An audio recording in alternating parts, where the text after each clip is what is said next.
Attorney, pa-expound lang po nung last comment nyo that was stricken off the record. Why did you consider it as a scam? Example, pag humingi ka sa nanay mo, Mami, paying 5,000, bibili ako ng libro. Hindi mo ginamit para sa libro. Ginamit mo, bibili ka ng makeup o ng date ka. Anong tawag doon? Ni-scam mong nanay mo. Pag paulit-ulit-ulit yan, at hindi mo ginamit, ang pera na sinabi mong gagamitin, ang tawag doon, scam. Pero ang ini-scam ngayon, hindi nanay, hindi tayo. Ang ini-scam, taong bayan.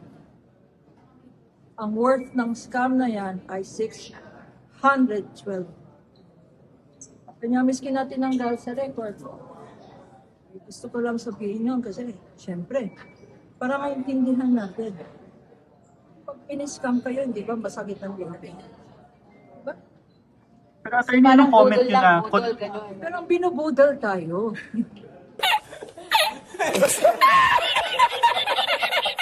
Tanga din ito si Kapunan, no? Kaya walang duda ang mga kliyente nito biglang umaayaw sa kanya dahil siguro dahil sa edad niya na medyo may pagkaulyanin na siya. Pagka may pagkaulyanin ka na kasi nagmukha ka ng tanga di ba?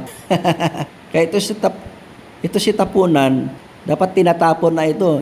Hindi na ito hinahire bilang isang abogado kasi tanga na nagmukha na siyang tanga.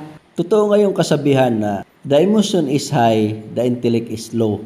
Di ba? So, kahapon sa kanilang hearing, pinagmukha siyang tanga ni Attorney Pua. Oo. Kaya inis na inis siya at sa kalaunan, sinasabi niyang nang-scam daw si BP Sara. Conclusion na kaagad, nagbigay na kaagad siya ng conclusion. Katulad nito, humingi ka ng tawad sa taong bayan. Di ba? What? Tawad agad? Bakit? Ano ba nagawang kasalanan ni BP Sara sa taong bayan?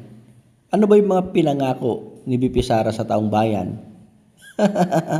Tanga talaga itong si Kapunan. 1 trilyon nga katangahan ito si Kapunan. Parang 1 trilyon na ninakaw ni Bongbong Marcos sa taong bayan at pambubudol ni Bongbong Marcos sa taong bayan.